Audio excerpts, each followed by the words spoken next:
జై బలో భారత్ మాతాకే. సిరిసిల్ల పట్టణంలో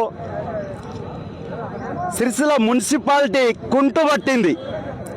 వాస్తవానికి గత 2 నెలల నుండి ప్రధానమైనటువంటి నీటి సమస్య, నీటి ఎద్దడిని సిరిసిల్ల ప్రజలు అత్యంత దయనీయ పరిస్థితుల్లో ఎదుర్కొంటారు.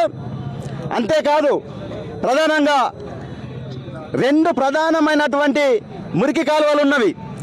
వాటిలో పూడికతీత ఇప్పటి వరకు జరగలేదు. సంవత్సరంలో 2 సార్లు జరగాల్సింది, సంవత్సరంలో ఒక్కసారి కూడా జరగలేదు. అంతేకాదు, ప్రతి డ్రైనేజ్లో దాంట్లో ఉన్నటువంటి పుడికని తీస్తుర్రు, అక్కడే కుప్పల్లాగా పెడుతుర్రు. 15-20 రోజులైనా కానీ ట్రాక్టర్ రావడం లేదు, ఎత్తడం లేదు. రోడ్ల శుభ్రత లేదు, వీధి దీపాల వెలుగు లేదు. ఇంత దారుణంగా కుంటుపట్టినటువంటి సిరిసిల్ల పట్టణ మున్సిపాలిటీని ఒక్కసారి కనువిప్పు చేయాలి అధికారులకనే ఉద్దేశంతో ఈరోజు సిరిసిల్ల పట్టణ బీజేపీ తరఫున ఇక్కడ ధర్నా చేయడం జరిగింది.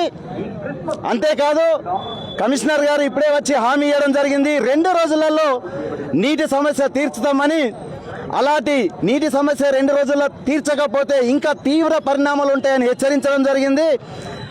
అంతేకాదు, వీధి దీపాలు మాత్రం ప్రతి వీధిలో ఈ రోజు రాత్రి నుండే వెలగాలని చెప్పడం జరిగింది. ఈ రోజు నుండే పారిశుద్ధ్య కార్మికులు ప్రతి గల్లీలో, ప్రతి వీధిలో ఎక్కడ చూసినా అద్దంలాగా వీధులు ఉండాలని హెచ్చరించడం జరిగింది. అంతేకాదు, ప్రతి ఒక్కరు కూడా ఏ సమస్య వచ్చినా కానీ మీ పరిధిలో ఉన్నటువంటి అక్కడ జవాన్లను కావచ్చు, వార్డుకు వచ్చేటువంటి మున్సిపాలిటీ వాళ్ళని కావచ్చు, ఖచ్చితంగా ప్రజలందరూ మీ సమస్యలను తెలియజేయాలి. వారు తెలియజేసినాక తీర్చలేని స్థితిలో మా భారతీయ జనతా పార్టీ వాళ్ళం మీకు అండగా ఉంటాం. వచ్చి మీకోసం పోరాటానికి సిద్ధం. ఎప్పుడు ఎల్లప్పుడూ ప్రజల వెంట భారతీయ జనతా పార్టీ ఉంటుంది.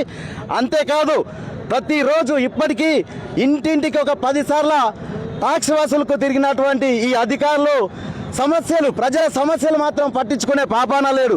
అందుకే ఈరోజు మేము రోడ్డు ఎక్కాల్సిన పరిస్థితి వచ్చింది. ఇప్పుడు మేము చెప్పినటువంటి డిమాండ్లు మాకు కమిషనర్ గారు ఇచ్చినటువంటి హామీని మాత్రం తొందరలో అతి తొందరలో కానీ తీర్చలేని ఎడల మళ్ళీ మేము ఈ మున్సిపాలిటీని ముట్టడిస్తూ ప్రజా సమస్యలకై కొట్లాడతామని మరొక్కసారి తెలియజేసుకుంటూ భారత్ మాతాకే జై. బలో భారత్ మాతా.